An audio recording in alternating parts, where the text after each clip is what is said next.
जयंती मंगला काली भद्रकाली कपालिनी दुर्गा क्षमा शिवा धात्री स्वाहा स्वधा नमोस्तुते। माता मे पार्वती देवी पिता देवो महेश्वरः बान्धवा शिवभक्ताश्च स्वदेशो भुवनत्रयं भगवत्यै नमः परम्बिकायै नमः। चलिए त्रिम्फ धातु का रूप चंद्रिका में रूप देखा था, तो उसमें अनिदिताम हलोपत आया। इस सूत्र से वो जो नकार उपदा में नकार उसका लोप नहीं किया था, त्रिम्फ आदि लिखा है। अच्छा आशीर्लिंग में अच्छा ऐसा त्रिम्फ्यात लिखा है तो म को काट दो हो जाएगा ना वहाँ। यासुट चूंकि कित है तो नकार का लोप हो जाएगा। फिर वो वार्ते का आके फिर नुम नहीं ना करेगा, वो तो स प्रत्यय परे रहते करता है, यासुट में तो करेगा। चलिए तो इसीलिए म काट दो, गलत ही छपा है, त्रिप्यात हो रहा है। चलिए और कुछ बस यही था, बाकी सब ठीक है। चलिए पाठ लगाए तो पहले आवर्तन वाला पाठ कर लिया जाए। अब यही व्यवस्था रखते हैं, आप लोग आवर्तन वाले पाठ में आप पहले सुना दीजिए, अगले दिन जो चला है वो पूरा जैसे चला है वैसा। उसके बाद दूसरा वीडियो हम लोग या 2-3 वीडियो में शुरुआत में इसलिए बोल रहे हैं ताकि दिमाग में चढ़ जाए प्रक्रिया, है ना। क्योंकि इस तरह का नहीं कि पहले से वैसे ऐसे ही करना चाहिए था, नहीं करना चाहिए। तो नया पाठ चालू हो तो अलग वीडियो करते तो बढ़िया हो जाता, खिचड़ी नहीं ना होती, वो सांकर्य हो जाता है। फिर पिछले पाठ का होता है, अगले पाठ का होता है, समझ में नहीं आता। उसका वो थंबनेल रखने में भी समस्या होती, कहाँ से कहाँ तक का दे, पुराने पाठ का पुराने सूत्र से आगे वाले तक दे कि फिर नया चालू किया वहाँ से दे। अब नया चालू किया वहाँ से दे तो 1 घंटे तक तो वो आएगा ही नहीं जहाँ पर आपने हेडिंग दिया, बहुत समस्या। तो चलिए यही वाला ठीक बढ़िया उपाय समझ में आया है, यही किया जाए, ठीक है ना। तो आवर्तन वाले पाठ में चलो क्या क्या चला है पहले बोलो, तब फिर वो कहाँ से देखना चालू किया, ऋक्ष धातु से देखना चालू किया था, है ना। क्या था ऋक्ष गति इंद्रिय प्रलय मूर्ति भावेषु। हाँ यही से चलो चलो तो सुनाओ, तो एक रूप सुनाओ, और जहाँ पर विशेष कुछ चर्चा है जिस रूप में जहाँ पर वो थोड़ा बोल करके बताना कि भाई क्या क्या। तो चलो कली का पाठ सुनाओ आप लोग। चलो कौन सुनाएगा, चालू करिए सब लोग। बीच में कोई भी प्रश्न हो ये हो तो आप पूछ सकते हैं, है ना। नहीं है तो उठा करके फिर भी पूछिए, जैसे कल पूछ रहा था ना ये उसको, वैसे ही पूछ लिया करो तो क्लियर हो जाएगी बात, है ना। चलो बोलो, चालू करो तो फिर सबकी बारी आएगी, सब लोग कुछ बताइए। ऋक्ष धातु है गति इंद्रिय प्रलय मूर्ति भावेषु। गति अर्थ में, इंद्रिय प्रलय अर्थ में और मूर्ति भाव अर्थ में। मूर्ति भाव अर्थ तो गति माने होता है गमन करना, जाने अर्थ में, और इंद्रिय प्रलय मतलब इंद्रिय का नाश, और ये रूप रस आदि विषय से हटा करके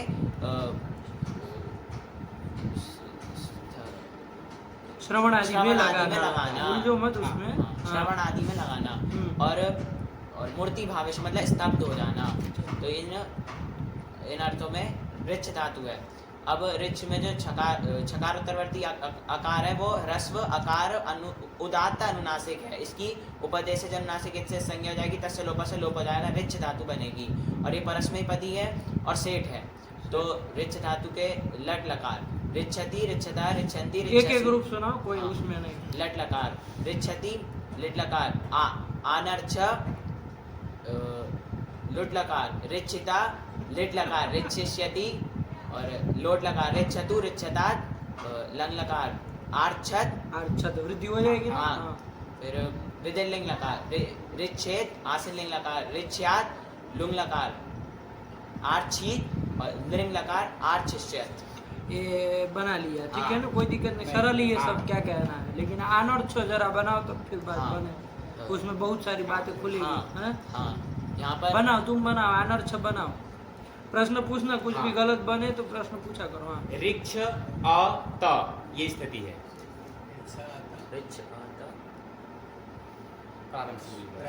ऋक्ष धातु से अनदति ने लंग से लंग करेंगे,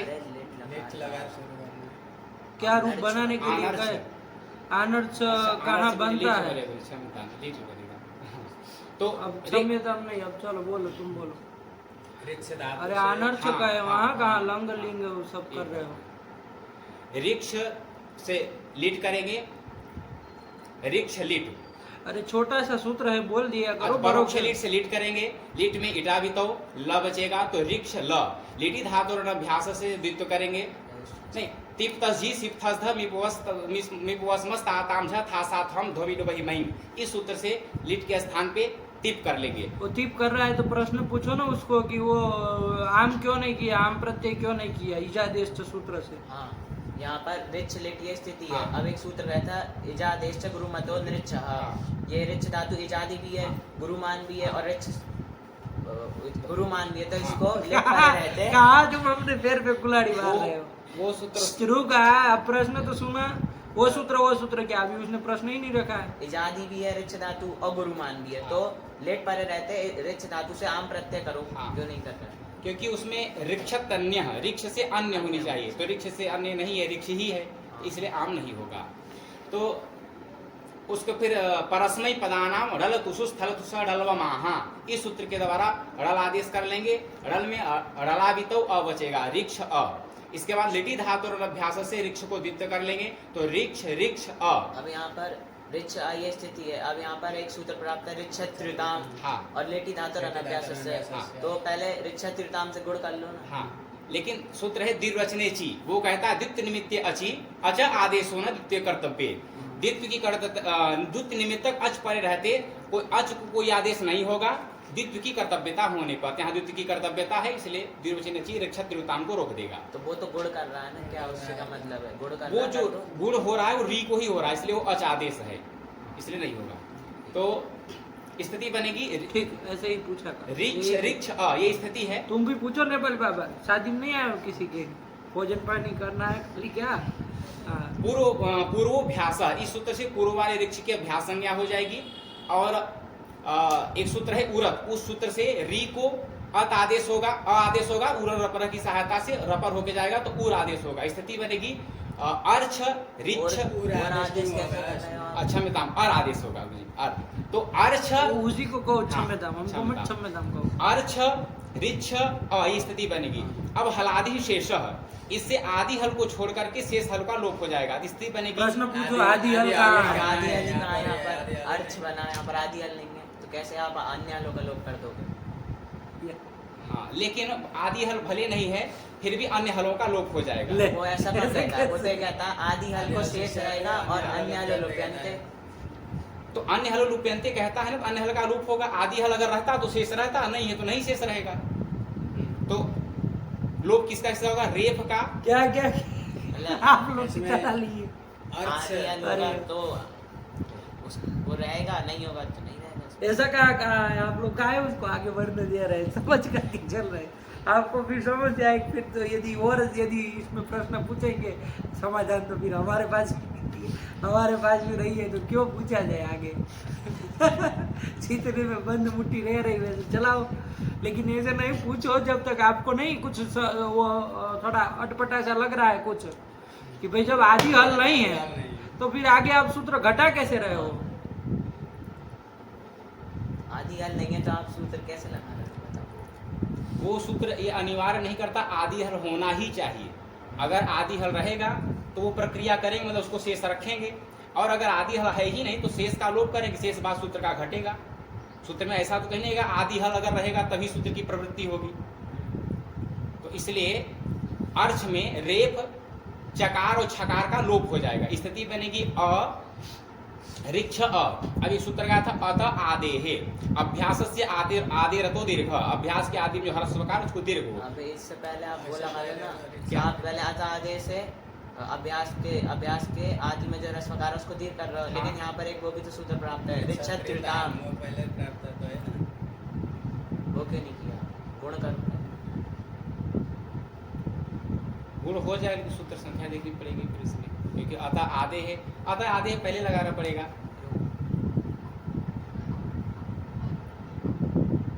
क्योंकि अभ्यास संबंधी कार्य तो अभ्यास संबंधी कार्य पहले पूर्ण कर ले। यही कहता है कि तुदादि की रिच्छ धातु हो उसको गुण होता है, लेट परे रहते हैं। तो अभ्यास में नहीं कहता ना, वो तुदादिक्ष धातु को कहता है। तुदादि की रिच्छ धातु अब है रिक्ष ना। पहले अभ्यास कार्य कर रहे हैं, इसलिए अभ्यास कार्य पूरा कर लेंगे, फिर इधर प्रवेश करेंगे, तत्संबंधी रिक्ष संबंधी कार्य करेंगे। सूत्र संख्या देखना पड़ेगा। देख लो, वो लगता हो तो लगा भी दो तो क्या फर्क पड़ेगा। कुछ हाँ, मान लो यदि पर का है और लगा दिए रिच त्रुता, हाँ, हाँ तो रिच को अर्च हो जाएगा, तो कुछ फर्क पड़ेगा। नहीं, फिर इधर तो आधे लगाएंगे कोई तो आ कर लेंगे। यदि मान लो पर का होगा तो लगा भी लेंगे, कोई ऐसी समस्या भी नहीं। कोई ऐसी देख लेना सूत्र संख्या, कोई ऐसी बात नहीं है। लेकिन अभ्यास कार्य चल रहा है तो उसी क्रम से कर रहे हैं, कुछ वैपरीत्य नहीं ना हो रहा है। यदि कुछ अंतर पड़ता हो तब तो फिर ध्यान गड़ाइए, भैया यही करो पहले, हाँ ये कैसे आप कर लिए तो कुछ फर्क नहीं होना है। अरे गुण पहले कर लोगे तो भी आगे आपको तो आधे लगा नहीं है, हाँ। फिर आगे नोट आदि प्रक्रिया हाँ। करके अनर्थ बनाना। हाँ। तो बोलो चलो क्रम तो से स्थिति बन गई रिच आ रिक्ष अतः आधे लगा आधे लगाने के बाद हाँ। इसके बाद अब रिक्ष त्रियुताम से रिक्ष को गुण कर लेंगे तो री को गुण क्या हो जाएगा अर।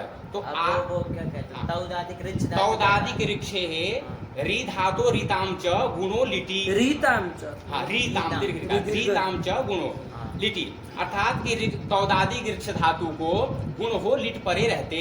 तो यहाँ पर अब रिच धातु कहाँ बची है, तो आर्च बन गई है। अभी आर्च कहाँ बनी? आपने गुण का अच्छा गुण नहीं तो अभी तो रिक्ष है तो री को गुण चिटू रिच ही है उसका आर हो क्या? जाएगा। तो स्थिति बनेगी आ अर्छ अ। अब इसमें जैसे कि यह होता है, जैसे जब दीर्घ कर लिए तो आ रिच ऐसी स्थिति में अभी भी दो सूत्र प्राप्त है यहाँ पर। रिच त्रिताम से आप गुण कर रहे हैं जी। तो इससे पहले तस्मानुट द्विय हल हा ये सूत्र भी प्राप्त है यहाँ हाँ। पर। वो हाँ। क्यों नहीं लगा रहे, पहले गुण कर रहे हैं। अगर पहले गुण कर लेंगे तो भी तस्मानुट द्विहल लग जाएगा।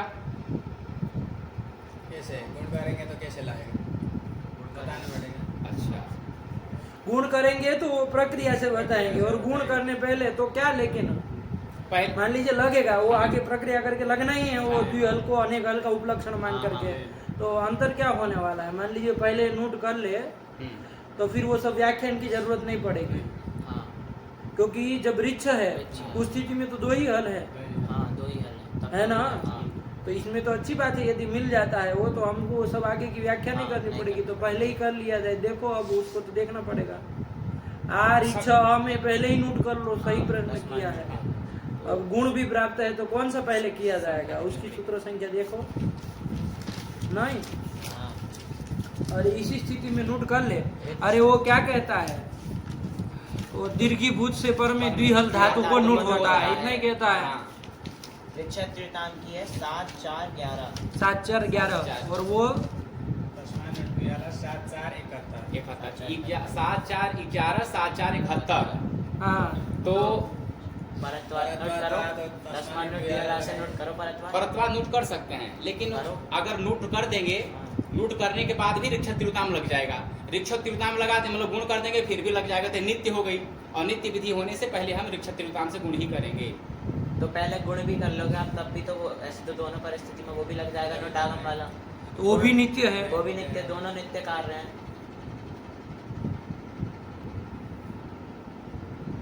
रिक्षक त्रियुताम से जब गुण कर देंगे तो अर्थ बन जाएगा, तो फिर ये अनेक हल हो जाएगा, हाँ ठीक है, नहीं है ना।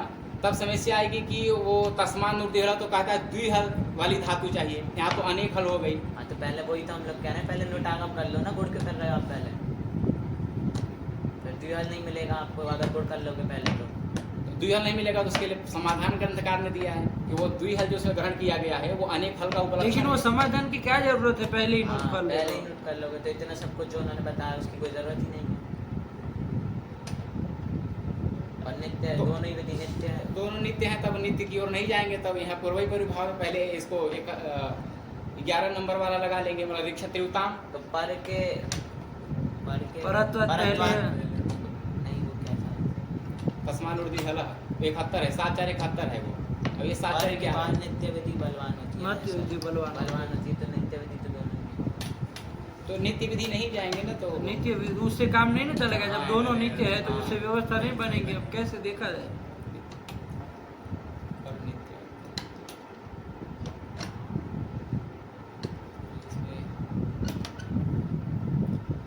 पर नित्य तो नोट पहले भी कर लो बाद में भी कर लो, क्या फर्क है। वो अनेक हल को उपलक्षण पहले यदि कर लेते हैं हाँ। तो द्विहल को हमको अनेक हल का उपलक्षण नहीं मानना। नहीं मानना पड़ेगा, उसके बिना भी चल जाएगा। हाँ। पहले कर लेते हैं हाँ। तो, है ना।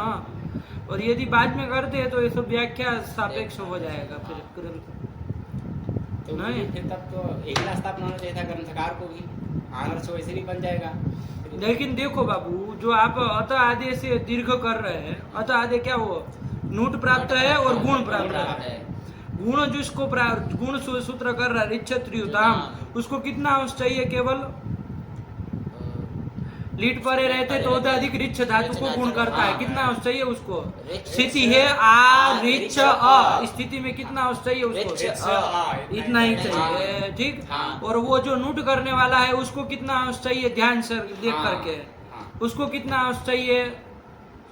उसको तो ध्यान से रिच्छ। बस इतना ही चाहिए। हाँ, दीर्घीभूत से पर में द्विहल धातु चाहिए, लेकिन दीर्घीभूत से ध्यान दीजिए कौन सा दीर्घ लेना है? दीर्घ लेना है, वही दीर्घ लेना है। और तो आधे एक दीर्घ कब करता है? क्या कहता है वो? अभ्यास आदि में जो रसवकार उसको दीर्घ होता है। तो अभ्यास मतलब लीट पर मांगा होगा तभी तो अभ्यास हो पाया होगा, द्वीप पे किया होगा तब पूर्व वाले की अभ्यास संज्ञा हुई होगी। तो दीर्घीभूत से तात्पर्य है वो अभ्यास के आदि अर्थ को जो दीर्घ हुआ वही लेना है। तो परंपरा आप देखेंगे तो लीट पर्यंत उसको अपेक्षा है कि नहीं है? आ रिच्छ अ, ठीक है ना? इतना अंश चाहिए। तो लंबा अंश ले रहा है तो अंतरंगत्वाद पहले कौन लग जाएगा? दाम लग जाएगा। तो अंतरंगत्वाद कहो। अरे पूर्व की अपेक्षा पर बलवान, पर की अपेक्षा नित्य, और नित्य की अपेक्षा अंतरंग बलवान होता है ना? हाँ, तो पर समझ में आ रहा है? इसलिए अंतरंगत्वाद लगा दे। अभी तो हम ऊपर से सीधा जैसे समाधान दिख रहा है वैसे बना रहे हैं। आप लोग और थोड़ा और विचार करिएगा, लेकिन अंतरंगत्वाद रिच्छत्रियुताम पहले लग जाएगा। नहीं लग जाएगा तो गुण कर देगा तो आ अर्च अ, ये स्थिति बन जाएगी। हाँ, चलो अब जब नूट करने चलोगे तो किस सूत्र से? दसमान नूट द्विहल। तो अब शंका बताएगा, बताओ अब शंका रखो। ये तो तुम्हारा हो गया ना क्लियर? पहले गुण कर लेंगे, अंतरंगत्वाद ही अभिमान करके चल लिया जाए तो गुण हो जाएगा। अब बन गया आ अर्च अ, ये स्थिति बनी। अब प्रश्न पूछो। अब वो नूट कराने चाह रहा है तस्मात् नूट द्विहल से, लेकिन आप पहले प्रश्न पूर्व पक्ष रखिए, तब ग्रंथकार ने जैसे समाधान दिया वैसे समाधान देगा। तो तस्मात् नूट द्विहल से आप नूट आगम कराने जाएंगे तो वो सूत्र कहता है कि दीर्घीभूतात् परस्य द्विहलो धातोः नोट स्यात्, कि दीर्घीभूत से पर में द्विहल धातु को नोटागम होता है। तो यहाँ पर दीर्घीभूत तो हो गया आपका अत आदेश से जो दीर्घ किया है आ, और उससे पर में द्विहल धातु मांगता है। तो यहाँ पर आपकी द्विहल धातु कहाँ? यहाँ पर तो आपने जब रिच्छत्रियुताम से गुण कर दिया तो अर गुण हुआ तो अर्च बना। यहाँ पर 3 हल है, मतलब 2 से अधिक है। तो द्विहल धातु यहाँ पर कहाँ मिलेगी आपको? तस्मात् नूट द्विहल में जो द्विहल पद है, द्वौ हलौ यस्मिन, ये उसका समास होगा। लेकिन उसमें जो द्विहल है,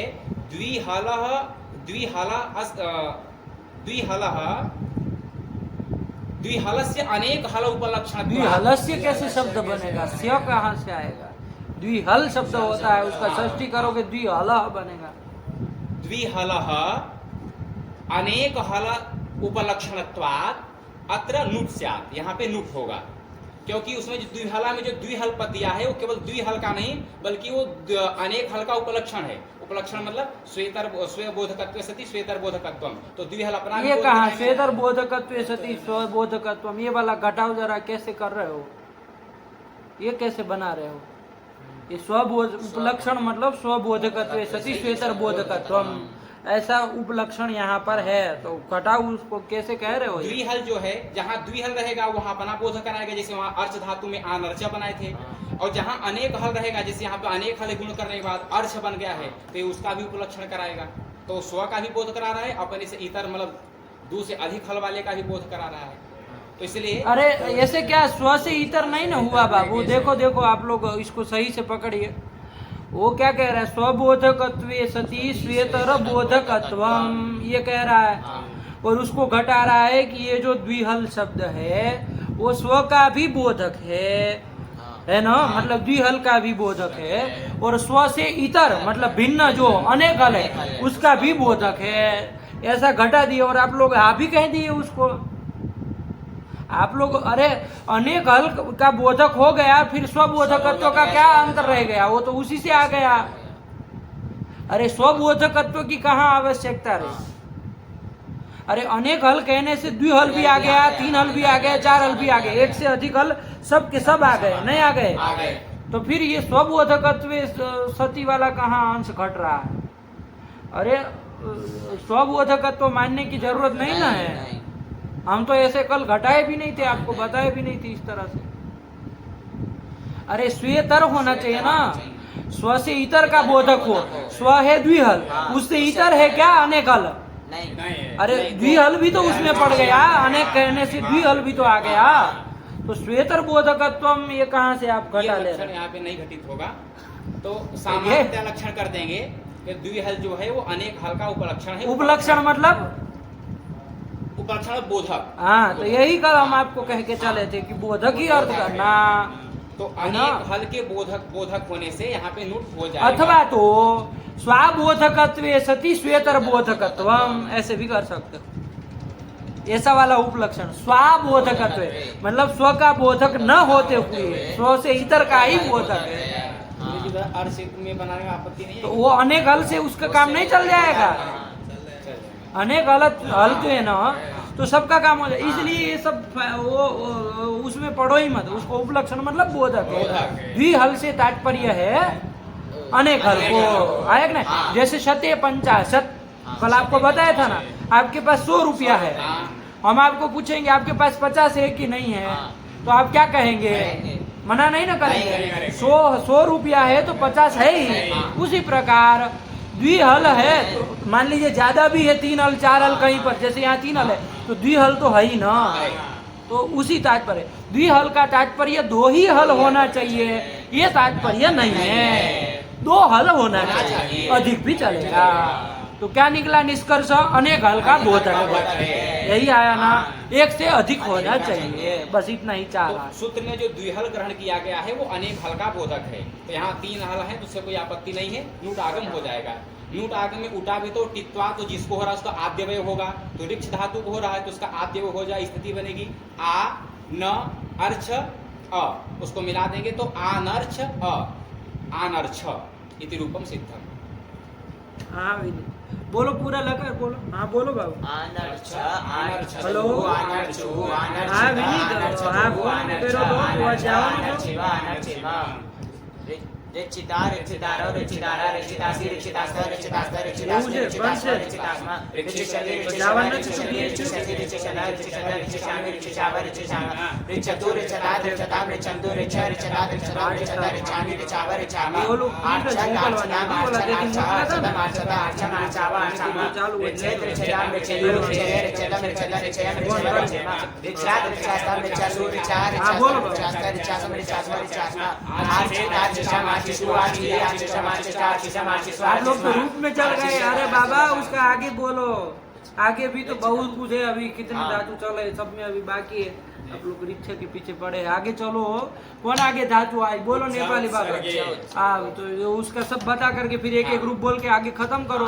पूरा लगर काहे बोलेंगे? अच्छा बस अभ्यास कर ही लिए। हाँ, उत्सर्ग जो उच्च धातु है उत्सर्ग अर्थ में है, तो उत्सर्ग किसको कहेंगे? तो उत्सर्ग त्याग, उत्सर्गो नाम त्याग, उत्सर्ग त्याग को कहते हैं। चलिए, झकार उत्तरवर्ती आकार है, ह्रस्व उदात्त अनुनासिक है, उपदेश जब नासिक संज्ञा करेंगे तो असलोप असलोप करेंगे, उच्च धातु बन गया। ये परस्मय आत्मनेपद का निमित्त नहीं है, निमित्त से इन है, इसीलिए धातु परस्मयपदी है और सेठ धातु है।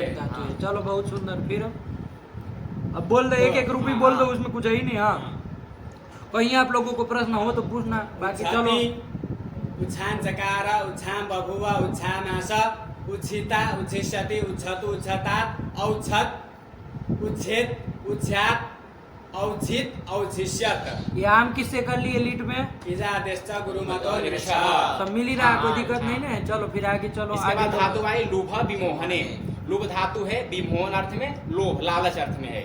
लुभ का भकार उत्तरवर्तीकार ह्रस्व अकार उदात्त अनुनासिक उपदेश जनुनासिक इत से संज्ञा तस्लोप से लोप। लुभति, लुलोभ, लोभिता, लोभधा। यहाँ पर 2 रूप कैसे बना? बताना पड़ेगा ना, कुछ नई बात आई तो अपने से तीसरा- बताओ कि भाई ये हाँ। लकार में ये प्रसंग है। तीश सह लुभ रुष ऋषः, ये सूत्र ये कहता है ऋक्षत्यादेः परस्य न इच्छत्यादेः परस्य तादेर आर्धातुकस्य इडवास्यात्, मतलब इच्छत्यादि जो धातु हैं उनसे पर में ता त है आदि में जिसके ऐसे वलादि आर्धातु के पर रहते हैं उसको ईटागम अब वलादी विकल्प से कहने क्या जरूरत है, तो आदि में है सार्थ धातु को वलादी ईटागम होगा। विकल्प होता है। तो जब ईटागम होगा तो लोभिता बन जाएगा, जब ईटागम नहीं अरे होगा कुछ समझाओ इसमें स्थिति क्या है, कौन है, कैसी धातु है, लुभ बजीर होगा धातु तो। है, ये इच्छादि धातु में आई है, तीसरे नंबर की धातु है ईश ईश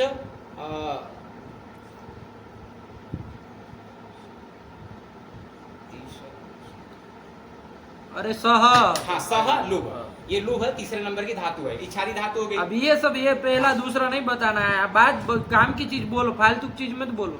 इससे पर में अरे लूप धातु से अनद्यतन ने लूट अनद्यतन ने लूट से लूट लाए, उसको तिप कर लिए, ताश कर लिए, तो लूब ताश ती ये स्थिति बनी। लुभ तास्ति, मुद्दे की अब बात यहाँ करो, पे लुभ फालतू इच्छादि का धातु बोलते हो, है, तीसरा दूसरा। तास तकार आदि प्रत्यय है, आर्धातु प्रत्यय है, उसको ईटागम विकल्प से होगा। जब ईटागम होगा तो गुण होकर के लोभिता बन जाएगा, हाँ। और जब गुण नहीं होगा तो लुभ तास्ति स्थिति रहेगी, गुण तो हो ही जाएगा। लघुपद गुण तो लोभ तास्ति, एक सूत्र क्या था झस्तस तथोर धोधा, वो कहता है कि झस से पर में तकार अथवा थकार हो तो उसको धकार हो जाए, न तू धाते धा धातु को छोड़ करके, यहाँ धा धातु नहीं है उससे भिन्न है, तो उसको तास के तकार को ध कर देंगे तो लोभ धास्ति ऐसी स्थिति बन जाएगी। अब यहाँ पे झलाम झसी से इधर लोभ के भ को ब कर देंगे, तृतीय कर देंगे, तो लोभ धा इति रूपम सिद्धम। तो यहाँ पर जो स्थिति आप बनाए थे लुभ तास्ति, इसमें हाँ। गुण कर दिए पुगंधा लघुपदा से, हाँ। लुभ तास्ति बना। हाँ। अब यहाँ पर पहले ही चालन जैसी लगा दीजिए, नहीं लग पाएगा वो, क्योंकि होता है झस पर रहता है, यहाँ झस पर रहता है, क्योंकि त झस में नहीं आता है। तो हाँ लोभिष्यति, लुभतु लुभतात, अलुभत लुभेत, लुभ्यात, अलोभित, अलोभिष्यत। बन गया। हाँ। चलो आगे का देखो, तुम वही बोलो, कौन है आगे धातु? त्रिप त्रिप, दोनों का बनाओ, तुम ही बनाओ। त्रिप त्रिम्फ गतौ, गतौ है, त्रिप्तौ है ना, तो बताओ चलो। तो ये त्रिप धातु और त्रिम्फ धातु तृप्ति अर्थ में है, और इसमें जो त्रिप में जो तृप्त होना है ना, हाँ। संतुष्ट होना, तृप्त होना उसी अर्थ में है ना। त्रिप धातु है, उसमें पकारोत्तरवृत्ति आकार जो है वो ह्रस्व आकार उदात्त अनुनासिक है, इसकी उपदेश से जन्नासिक से संज्ञा हो जाएगी, तस्य लोप से लोप हो जाएगा, और ये आत्मने पद के निमित्त से हीन है, तो ये परस्मैपदी धातु है और सेठ है, दोनों सेठ है, दोनों सेठ है। दोनों सेठ है ना, हाँ। दोनों का बराबर। अब हाँ। बोल दो चलो, अब- त्रिप में तो कोई नई बात है ही नहीं, एक एक रूप बोल दो। त्रिपति ततर्प अतर्प पूरा बोलो। ततर्प तत्रिपतु तत्रिपु ततर्पित तत्रिपतु तत्रिप ततर्प तत्रिपिव तत्रिपिम, तर्पिता तर्पिष्यति, त्रिपतु त्रिपतात, अत्रिपत त्रिपेत त्रिप्यात, अतर्पीत, इसको पूरा। अतर्पीत अतर्पीत अतर्पिष्टम अतर्पिषु अतर्पिहि अतर्पिष्टम अतर्पिष्ट अतर्पिषम अतर्पिष्व अतर्पिष्म और अतर्पिष्यत। और फिर त्रिम्फ। अब यहाँ थोड़ा हाँ, ध्यान हाँ। से है ना, इसमें बहुत कुछ बात है। हाँ चलो, इसमें त्रिम्फ धातु है, इसमें त्रिम्फ धातु से वर्तमान लट से लट कर लेंगे, लट के स्थान तो सब पे कर ही त्रिम्फ लेंगे, त्रिम्फ। त्रिम्फ अति ये स्थिति है।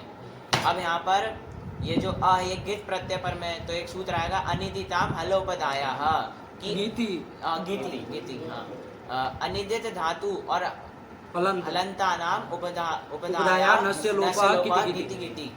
तो अनिदित धातु है क्योंकि इसमें इत इकार की संज्ञा रस्व इकार की संज्ञा नहीं हुई है, अनिदित हाँ। धातु है, और हलंत भी है, और इसके उपदा में जो नकार है, अब यहाँ पर त्रिम्फ धातु है। अब इसमें तो जो मकार शंका के- इनको करने ये दो, शंका। शंका समाधान आप करना, शंका करो भाई इसको। आपने यहाँ पे कहा अरे कि- प्रश्न पूछो, जब वो न का लोप के लिए सूत्र बुला रहा है, आप कहिए, है ही नहीं वहाँ। जैसे कि त्रिम्फ अति बना लिया हाँ। आपने। अब यहाँ पर आप अनिदिता मलोपदाया कीर्ति सूत्र से नकार का लोप कर रहे हैं, हाँ। तो यहाँ पर तो नकार है ही नहीं, मकार है। हाँ, ये तो कैसे प्रश्न आप होगा ना, नकार का लोप हाँ, कर रहे हैं? बीच में प्रश्न निकालते रहिए, है ना, तो तब कैसे ऐसे के लोप कर दीजिए? नकार का लोप कैसे, हाँ। मकार का लोप तो कैसे हो? एक पंक्ति है नकार जौ अनुस्वार पंचमौ चली चली धातु, धातुषु। क्या मतलब है इसका? कि धातु में अनुस्वार अथवा वर्ग के पंचम जो होते हैं वो नकारज होते हैं, जल परे रहते, जल परे रहते। जल यदि पर में हो तो वो वर्ग का पंचम और अनुस्वार ये सब नकारज माने जाते हैं। चलो तो यहाँ पर त्रिम्फ धातु है हमारी, तो ये इसमें जो म है वो वर्ग का पंचम है, उससे पर में जल कौन हो गया फ, तो इसको नकारज मानेंगे। इसको माँ को नकारज मानेंगे। तो त्रिम्फ अति इस स्थिति में अनिदिताम हलोपताया, इस सूत्र से ये जो नकार है उसका लोप हो जाएगा। तो भी कैसे हो जाएगा ये पूछो ना, अभी तो माँ है ना, चाहे उसे भगने दे रहे, अभी तो माँ ही है, चाहे कितना वो नकारज कर लो, लेकिन अभी तो माँ ही है। वो सूत्र तो न का लोप कर रहा है, कैसे लोप कर रहा है?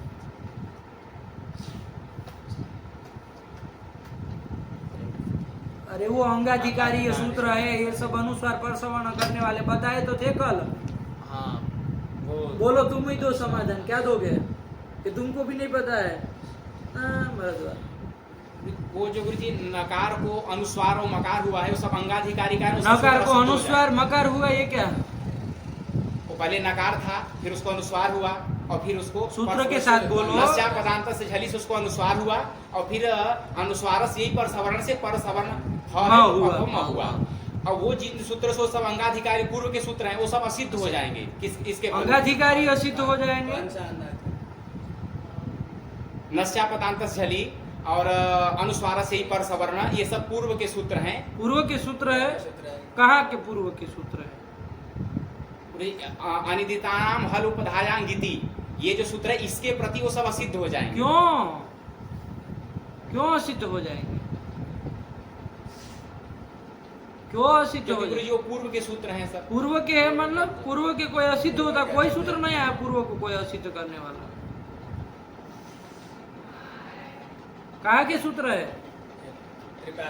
त्रिपादी के है, और वो अनिदिता मतलब उदायांगिति सपाद सप्ताध्यायी का है। तो ये जो सपाद सप्ताध्यायी प्रति त्रिपादी असिद्ध, क्या पूर्व वो क्या हूँ? अब बोलने का अधिकार रख, हिम्मत कर रहे हो तुम, आगे बोलोगे, बोलो। सपाद सप्ताध्यायी के प्रति त्रिपादी सिद्ध हो जाएगा। तो अनिदिताम हलो बताया, इस सूत्र के प्रति जो हमने नश्च पदांत से झली सूत्र से अनुस्वार किया और अनुस्वार से परसवर्ण किया वो असिद्ध हो जाएगा।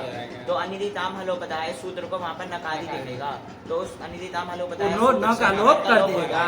ये उत्तर हुआ ना, ठीक है ना? खाली नकारज है इतने मात्र से नहीं ना वो लोप करने देंगे।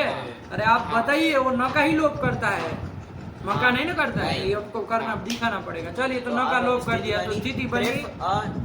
अब एक वार्तिक आएगा, शे त्रिम्पादी नाम नुम वाच्य कि श प्रत्यय परे रहते त्रिम्पादी धातु को नुमागम होता है। तो त्रिम्पादी त्रिम्फ धातु पहली है इसमें, तो इसको नुमागम होगा। तो अंतिमच से पर में अंतिमच व्यपदेशीवत भावे न आपने कहा त्रिम्फ धातु पहली है, इसका मतलब कोई दूसरी तीसरी भी होगी। तो यहाँ आदि से यहाँ तो यहाँ पर जो आदि शब्द है, इसमें आदि शब्द के दो अर्थ होते हैं, एक तो होता है प्रवृत्ति अर्थ और एक होता है प्रकार। प्रवृत्ति और एक प्रकार अर्थ। यहाँ पर जो आदि शब्द लेना है वो प्रकार अर्थ में लेना है, कि प्रकार मतलब सादृश्य, सदृश।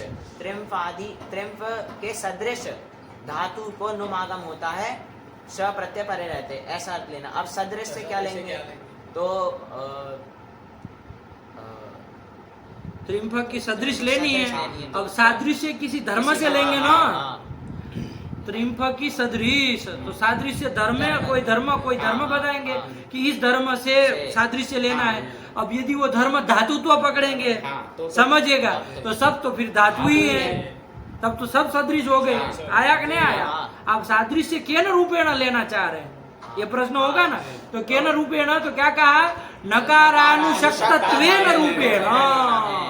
आया ना? ये नकारानुशक्तत्व, नकारानुशक्तत्व मतलब नकार युक्तत्व, ये न रूपेण सार।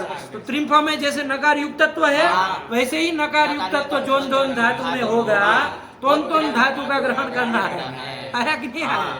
चलिए, तो यही नकार सदृश मतलब, और ये त्रिम्फ सदृश मतलब नकारानुशक्त धातु, ठीक लेनी है। ये सब लेनी है यहाँ पर, ये समझ में आ रहा है? अरे सादृश्य जब भी कहेंगे ना बाबू, तो कोई ना कोई धर्म आपको बताना पड़ेगा। जैसे आपको एक दृष्टांत से बता दे, जब आप कहेंगे कि भाई इसका मुख तो देखो कितना चंद्र की तरह सुंदर है, चंद्र सदृश इसका मुख है, आप कहेंगे कि नहीं कहेंगे हाँ। कि चंद्र सदृश इसका मुख है, तो तुरंत प्रश्न होगा क्या सादृश्य है, क्या सादृश्य दिखाई दे रहा है, बोलना पड़ेगा ना। उसमें जो काला धब्बा है वो धब्बा इसमें है, इस तरह सादृश्य ले रहे हो, तब तो फिर वो अपमान हो जाएगा किसी का। नहीं, क्या कहना चाह रहे हो, सादृश्य क्या ना धर्मेण, तो वहां पर कहा जाता आह्लादकत्वेन रूपेण, क्या आह्लादक, आह्लादक मतलब आह्लाद कराने वाला, सुख देने वाला, आनंद देने वाला। तो आह्लादक चंद्र होता है कि नहीं होता है, सुख देने वाला। तो आह्लादकत्व धर्म जैसे चंद्र में रह रहा है, वैसे इसका मुख भी कैसा है, आह्लादक है। तो आह्लादकत्व धर्म से सादृश्य लेना है। तो सादृश्य जब भी लेंगे तो कोई धर्म बताना पड़ेगा कि क्या ना धर्म है, आया कि नहीं। गोलाकारत्वेन रूपेण ले रहे हैं कि भाई चंद्र जैसे एकदम गोल होता है वैसे इसका मुंह भी एकदम गोल है, तो ये गोलाकारत्वेन रूपेण सादृश्य लिया, आया कि नहीं आया। तो धर्म बताना पड़ेगा। सामान्य रूप से वो जो जहाँ पर आप प्रयोग करते हैं कि चंद्रमुखी है, तो वहाँ पर आप आह्लादकत्वेन रूपेण ही लेते हैं प्राय, कि जैसे चंद्र को देख के आनंद होता है ना, वैसे आपके मुख को देख करके हमको आनंद हो रहा है, तो वही आह्लादकत्वेन रूपेण सादृश्य लेते हैं। ठीक है ना। तो चलिए ये सब ध्यान रखिए, सादृश्य आए तो जरूर विचार करिए कि भाई क्या ना रूपेण सादृश्य, क्या ना धर्मेण सादृश्य लेना है। तो यहाँ पर ये बताया इन्होंने, है ना, क्योंकि धातुत्वेन रूपेण लेंगे तो सब फिर आगे सब में फिर नुम करो शे त्रिम्फादीनम नुम बच्चा, अरे तुदादी गण है ना, तुद में भी करो, तुंदती बना, तुदती क्या बना रहे हो, सब आएगा। तो सादृश्य जो उन्होंने इसलिए बताना पड़ा कि भाई नकारानुशक्तत्वेन रूपेण सादृश्य लेना है। चलो हाँ, तो यहाँ पर इस नकारानुशक्त धातु लेनी है, तो आगे मृड प्रीड आ रही वो सब नहीं लेनी है। नकारानुशक्त यदि आएगी तो वही लेनी है। चलिए प्रकृतम अनुसारम त्रिफाति, इस स्थिति में शे त्रिम्फादि नाम नुम वाच्य, इस वार्तिक से यहाँ पर नुम आगम कर लेंगे। तो त्रिफ में रिकार से पर में होगा, अंतिम से पर में, तो त्रिन्फ अति ये स्थिति बनेगी। फिर सूत्र आएगा नश्च पदांत से जली, अपदांत नकार को अनुस्वार हो जाएगा, जल पर रहते। फिर सूत्र आएगा अनुस्वार से यही पर सवर्ण, यही पर रहता है, अनुस्वार को पर सवर्ण यहाँ पर म हो जाएगा। त्रिम्फ अति मिला देंगे, त्रिम्फति। तो इसमें जो अनिदिता मलोपद है अग्निति से आपने यहाँ पर लोप कर दिए, तो त्रिफ अति बना लिए। फिर से त्रिम्फादि नाम नुम वाचा, इस बार से नुम कर लिए, है कि नहीं। फिर रूप तो वही बनना है त्रिम्फाति, तो इसमें क्या अलग रहेगा। तो फिर ये तो नहीं प्रश्न सही से सुना, प्रश्न सुना, क्या प्रश्न है, तो रूप बराबर वही रह गया, तो क्या आपको प्रश्न क्या है, अभी प्रश्न तो आया नहीं। तो इसमें फिर अनिदिता मलोपधाय अग्निति सूत्र से यहाँ पर आपने जो नकार मान करके उसका लोप कर दिए मकार का, है ना। तो त्रिफ अतीय बना, तो वो सब बना लिए वो, और फिर नुम भी कर लिए और त्रिम्फति भी बना लिए। आगे की प्रश्न बोलो। तो अब यहाँ पर पहले आपने अनिदिता मलोपधाय अग्निति से लोप कर दिए, है कि नहीं, कर दिया। तो फिर आकर के से इसे नुम भी कर लिया, त्रिम्फति बना लिया। प्रश्न क्या है, प्रश्न यहाँ पर अनिदिता मलोपधाय अग्निति से लोप करने का प्रयोजन क्या रहा फिर। ले सूत्र लगता है तो लगाएंगे नहीं, यही उत्तर दो, यही तो किया। सूत्र लग रहा है, उसको उसके भाव के पीछे मत जाओ, आप क्यों उधर का दिखाएंगे आशीर्लिंग को, है ना। अरे उसके प्रश्न को समझो, क्या प्रश्न पूछ रहा है, लास्ट में कुछ बात सही पूछ रहा हो तब तो जाए हम आगे। अब वो पूछ रहा है कि अनिदिता हम क्यों लगाया जब यही बनाना था। अरे सूत्र लग रहा है, हम लगाएंगे नहीं हैं। अरे वो सूत्र तो सामान्य एक सूत्र बना, इसके लिए तो हम बनाए नहीं स्पेशल। अरे वो सूत्र लगेगा तो लगाएंगे नहीं, उसका निमित्त सब मिल रहा है इसलिए कर दिए लोग। फिर नुम करने वाला है तो वो भी कर दिया। इसमें प्रश्न क्या है आपको। तो जो अनिदिता मलोपधाय की दिशा से कित अथवा गीत पर मान करके करेंगे, तो आपका स्थिति रहेगा कि आशीर्लिंग में। आशीर्लिंग का क्या लेना देना है, प्रश्न क्या है। चलो समझ में आया ना। कुछ भी मतलब प्रश्न पूछ रहा है तो आप उसके अंदर घुस के आप मत उसको उछलिए ज्यादा, उसको प्रश्न रखने दीजिए। वो प्रश्न लास्ट में अलग रूप से रख रहा था, वो कह रहा अनिदिता क्यों लगाया, तो अनिदिता क्यों लगाया, तो लग रहा है तो लगाया। सूत्र जब कह रहा है तो हम कोई रोक थोड़ी सकते हैं कि भैया त्रिम्फति ही बनाना है तुम मत लगो। अरे तुम उसका निमित्त मिला हो लग रहा है। अब हमको जो उसको लगने के बाद त्रिपति बनने जा रहा था तो वार्तिक बनाना पड़ा उल्टा हमको कि भाई नुम करना इधर। हाँ तो त्रिपति बना है। अब इसमें क्या प्रश्न है? नहीं ना कोई। ये प्रश्न था कि यहाँ पर त्रिपति में अनिदिता मतलब बताएं कि जैसे लोग कर दिए तो त्रिपति बना, त्रिपति रूप बनाइए। क्यों भाई? त्रिपति साधु रूप है ना, वही बनाना, इसलिए तो वार्तिक बनाना पड़ा। ये वार्तिक आकर के फिर कर। हाँ वही किया है वो। चलो त्रिपति नहीं समझे? हाँ चलो क्या बोलो अब इसको पूछना है। अरे आप आपने कुछ पाठ वाठ आप लोग लगा दे हमारे सामने ही। अब से त्रिपादी नाम नुम वाच्य, इसमें आपने आदि पद का अर्थ किया प्रकार सदृश किया और उसको स्पष्टीकरण के लिए आपने पूरा दिया कि ये अत्र नकारानुसक्ता ते त्रिम्फादय। तो ये नकारानुसक्ता ते त्रिम्फादय, जो नकार से अनुसक्त है युक्त वही त्रिम्फादी है। तो एक धातु के थे तुनदि समृद्धो, वहाँ इधि तो नुम धातु समय नुम आदम के नंद धातु बना लिया था। तो नंद धातु की तो नकारानुसक्ता है, वहाँ अपन ने ऐसा क्यों नहीं किया था? क्या नहीं किया? पूछो। क्या नहीं किया बताओ। साफ प्रश्न रखो तब तो। न उसको प्रश्न पता है तो तुम काहे उत्तर दोगे? से त्रिम्फादी नाम नुम वाच्य, इसमें इस वार्तिक का आपने अर्थ किया है आदि पद को प्रकार अर्थ में। प्रकार का मतलब सादृश्य, तो कहे केन रूपेण सादृश्य ले, है ना। इस बात की स्पष्टीकरण के लिए आपने कहा कि ये अत्र नकारानुसक्ता ते त्रिम्फादय, जो धातु नकार से अनुसक्त है युक्त है उन्हीं को त्रिम्फादी मानेंगे। तो नंद धातु भी तो नकार से अनुसक्त है, उसको क्यों न त्रिम्फादी माना जाए, क्यों न उसको त्रिम्फ सदृश माना जाए, ये मेरा प्रश्न है। नकारानुसक्त थोड़ी नहीं है, उसमें तो नो आगम किया है ना बाद। फिर तो हो गया ना नकारानुसक्त। अरे आपका अर्थ है कि नकार से अनुसक्त होना युक्त होना चाहिए, तो नकार से युक्त है वो नंद धातु, अब चाहे पहले से हो चाहे किसी से। तो एक क्षण के लिए मान भी लो कि भाई चलो नकार अनुसक्त है नुम करने के बाद, तो आगे क्या समस्या है? मान लिया चलो, तो क्या करें हम? पूछो। हाँ तो मान लिया चलो एक त्रिम्फादी में आ गई, क्या तो करें? नकारानुसक्त वो तो क्या किया जाएगा? तो क्या करें हम? हाँ क्या समस्या? मान लो, मान ली। नहीं, हमारा प्रश्न यहाँ पे है नहीं प्रश्न नहीं, क्या समस्या है आप बोलो। चलो बोलो। वो बोलो। धातु त्रिम्फादी में मानी जाएगी तो कि मान नहीं? तो लिया हो, आगे बोलो क्या समस्या है? मान लिया हो तो क्या करना चाह रहे हो? त्रिम्फादी में आ गए, अब क्या करना है तुमको? तो फिर गुरु जी वो धातु भी नंद धातु तुदादिगण में आएगी। तुदादी में को आएगी? ले त्रिम्फादी में आती है, तुदादी में आएगी, ऐसा तो कोई व्याख्या है नहीं। से त्रिम्फादी नाम, तो इसलिए थोड़ी ना कि त्रिम्फादी सब तुदादी में होंगे, ऐसा वार्तिक का अर्थ है? ऐसा कहाँ वो कह रहा है? समस्या क्या है? त्रिम्फादी में आ गए, वो समस्या क्या है तुमको? तो गुरु जी फिर उसमें श प्रत्यय होना, विकरण होना। स क्यों होगा भाई? वो तो जो गण की है वो गण का जो विकरण होगा वो होगा। स थोड़ी नहीं वार्तिक करता है कि त्रिम्फादियों को स करना, ऐसा कह रहा है क्या? नहीं कह रहा है। कौन गण की धातु है वो? तो वादिगण की है, तो वहां छप होगा, नंदती बनेगा। ये वार्तिक में त्रिम्फादी में आ गई तो क्या समस्या है? ये जो लक्षण बना इसका, ये नकारानुसक्ता ते त्रिम्फादय, तो इसमें तो व्यभिचार होगा। क्या व्यभिचार होगा? क्या व्यभिचार? क्या व्यभिचार? व्यभिचार तो तुम फैला रहे हो अभी। अरे त्रिम्फादी में आ गई, एक तो हम तुष्य तु दुर्जन न्याय न माने हैं क्या? तू दुर्जन न्याय है ना, कि भैया चलो दुर्जन लोग हैं तो मतलब खुश रहो, चलो ऐसा करके ही हम माने हैं। तो ऐसे हम वो नकारानुसक्त मानेंगे नहीं। अरे टू नदी उपदेश अवस्था में देखेंगे ना कि नकारानुसक्त है कि नहीं है। तो टू नदी तो इकार से अनुसक्त है, टू से अनुसक्त है, नकार से अनुसक्त तो है नहीं वो, उपदेश अवस्था में।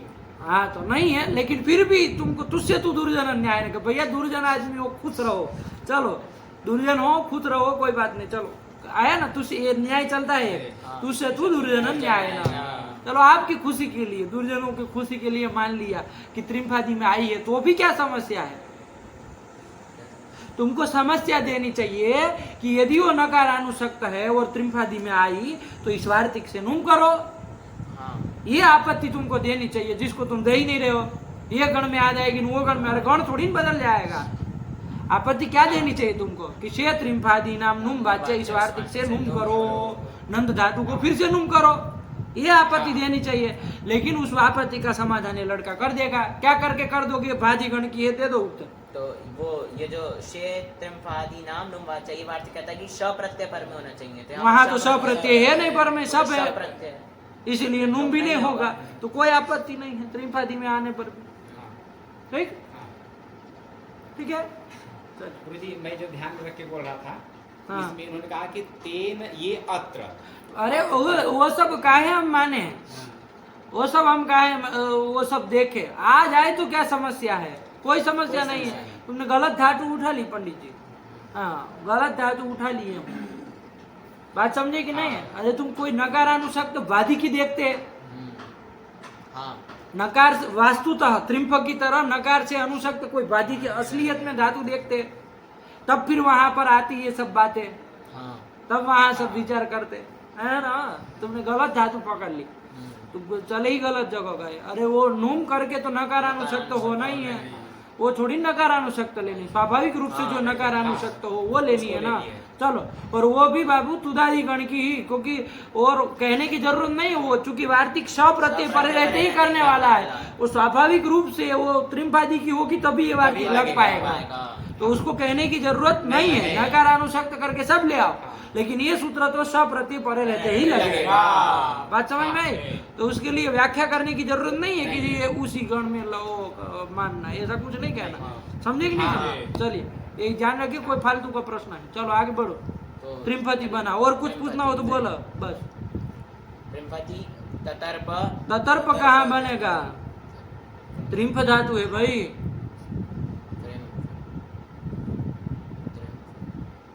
तुम तो त्रिप का ततर्प बनाने लगे। अरे हाँ, त्रिम्फ फटाक से बनाओ, इतना टाइम मत लगाओ लीड में, वहाँ कहाँ देख रहे हो?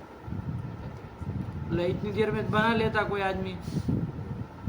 अरे बहुत समय ले लिए भाई आप लोग अब।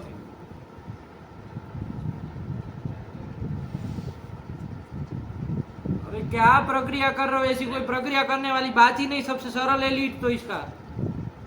त्रिम्फ त्रिम्फ अ, तो त्रिम्फ अ, उरत लगा के फिर हलादी से सब कर दिया, तुमको रूप बोलना है तो त्रिम्फ अ। हाँ, अब क्या करना चाह रहे हो तुम?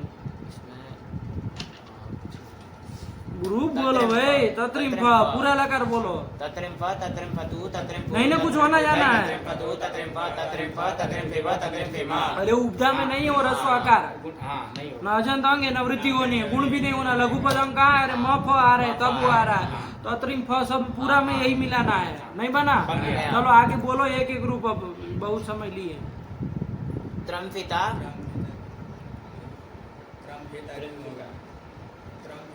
त्र क्यों होगा? त्रिम्फिता त्रिम्फिष्यति त्रिम्फतु त्रिम्फतात अत्रिम्फत त्रिम्फेत त्रिम्फ्यात त्रिफ्यात त्रिफ्यात, इधर तो वहाँ त्रिफ्यात अत्रम्फीत त्र कहाँ से हो जा रहा है? अत्रिम्फीत पूरा बोलो। अत्रिम्फीत अत्रिम्फिष्टाम अत्रिम्फिषु अत्रिम्फिहि अत्रिम्फिष्टम अत्रिम्फिष्टा अत्रिम्फिषम अत्रिम्फिष्म अत्रिम्फिष्म अत्रिम्फिष्यत्। बन गया? चलिए, नहीं ना कोई दिक्कत है, एकदम क्लियर हुआ? तब फिर पाठ लगाते हो कि नहीं लगाते हो? यही आके सब पकड़ पकड़ बोल रहे हैं। चलिए हाँ, आगे और है तो बस बोलो, अब उसमें कुछ नहीं, एक एक ग्रुप बोलो फटाक से। मृडा का बोलो एक एक। मृडते ममर्डा मर्डिता मर्डिष्यते मृडातु मृडतात अमृडात मृडेत मृड्यात अमर्डित अमर्डिष्यत्। मृडा का प्रीडति पपर्ड प्रीडिता क्रेडिट कैसे होगा? हाँ इधर तो बोलो ना। पर्डिता पर्डिष्यति प्रीडतु प्रीडतात अप्रीडत प्रीडेत प्रीड्यात अपर्डित अपर्डिष्यत्। आगे सुनो। सुनगतौ सुनति सुशोन शोनिता शोनिष्यति सुनतु सुनतात अशुनत शुनेत शून्यात अशोनित अशोनिष्यत।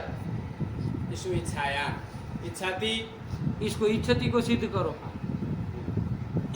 इषु फटाक से। इच्छा- इस धातु है, इषु लटकी इच्छाया कर लिए इस आती।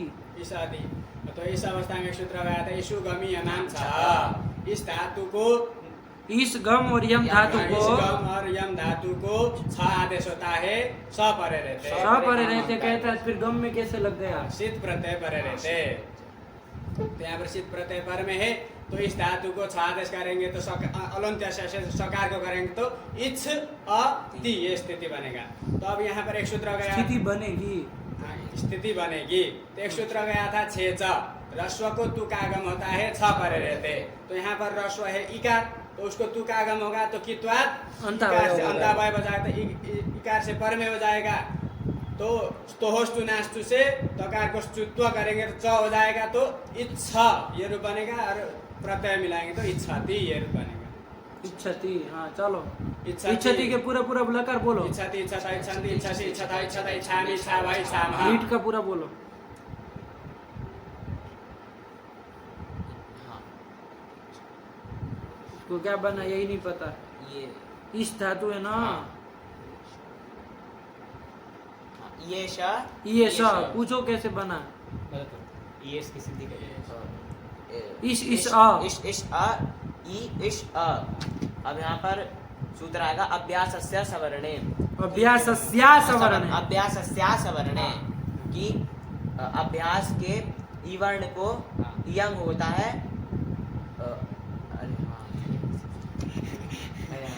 असवर्ण बांधता, अभी तो सवर्ण कैसे लगा रहे हो।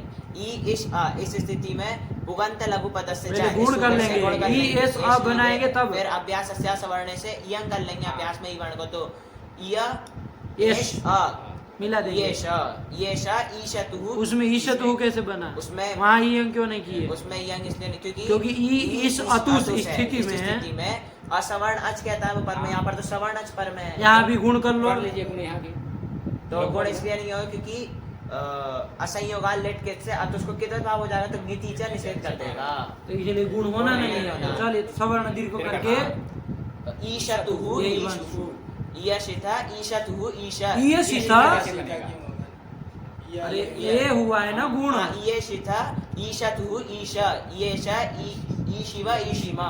आगे चलो, एशिता, पूरा बोलो। एशिता, एशितारो, एशितार, एशितासी, एशितास्थ, एशितास्थ, एशितास्मि, एशितास्व, एशितास्मा। बस एक ही नहीं बने। विकल्प करेगा। एष्टा, एष्टारो, एष्टारा, एष्टासी, एष्टास्थ, एष्टास्थ, एष्टास्मि, एष्टास्व, एष्टास्मा। 30 से हो जाएगा ना हाँ, विकल्प। हाँ। चलो आगे बोलो फटाक से, एक एक पूरा बोलना है। एशिष्यता, एशिष्यन्ति, एशिष्यसि, एशिष्यथा, एशिष्यते, एशिष्यामि, एशिष्यावः, एशिष्यामः। जब ईट नहीं होगा तब इसमें ईट ही नहीं होगा। नहीं होगा तो फिर कैसे कर दिए तुम। नहीं, विकल्प से नहीं होगा। ये शेर धातु है तो नित्य ही होगा। तादि अर्ध धातु भी पर में नहीं है, तो श तो पर में मांगता है वो कि तादी तादि अर्ध धातु को करता ईट है तो विकल्प से करता है ये है। चलो नीचे ही होगा। हाँ। आगे बोलो। इच्छतु इच्छतात इच्छताम इच्छन्तु इच्छा इच्छतात इच्छतम इच्छता इच्छानि इच्छाव इच्छामा। ऐशित ऐशित कहाँ बनेगा यहाँ, लुंग में कहाँ घुस रहे हो। हाँ। अभी बनाओगे तो हो चुका, बोलो। ऐच्छत, ऐच्छताम, ऐच्छन, ऐच्छः, ऐच्छतम, ऐच्छता, यहाँ ही ऐच्छा, तो बुद्धि ऐच्छावः, है। ऐच्छामः। इच्छेत इच्छेताम इच्छेयु इच्छेहे इच्छेतम इच्छेता इच्छेयम इच्छेव इच्छेमा। इष्यात, इष्यास्ताम, इष्यासु, इष्याहा, इष्यास्तम, इष्यास्ते, इष्यासम, इष्यासु, इष्यास्मा। ऐशित, ऐशिष्टाम, यहाँ ऐशिषु, बनेगा ऐशिहि, इतना। ऐशिष्टम, ऐशिष्टा, ऐशिषम, ऐशिष्व, ऐशिष्मा। ठीक है ना, हाँ। बन जाएगा हाँ। ना। अरे वहाँ इस ई सा ई त स्थिति में गुण कर लोगे, हाँ। यश बना हाँ। लोगे, फिर आटा कम करोगे तो आ एक और वृद्धि होगी, बने तो ऐशित बन जाएगा। चलो आगे चलो।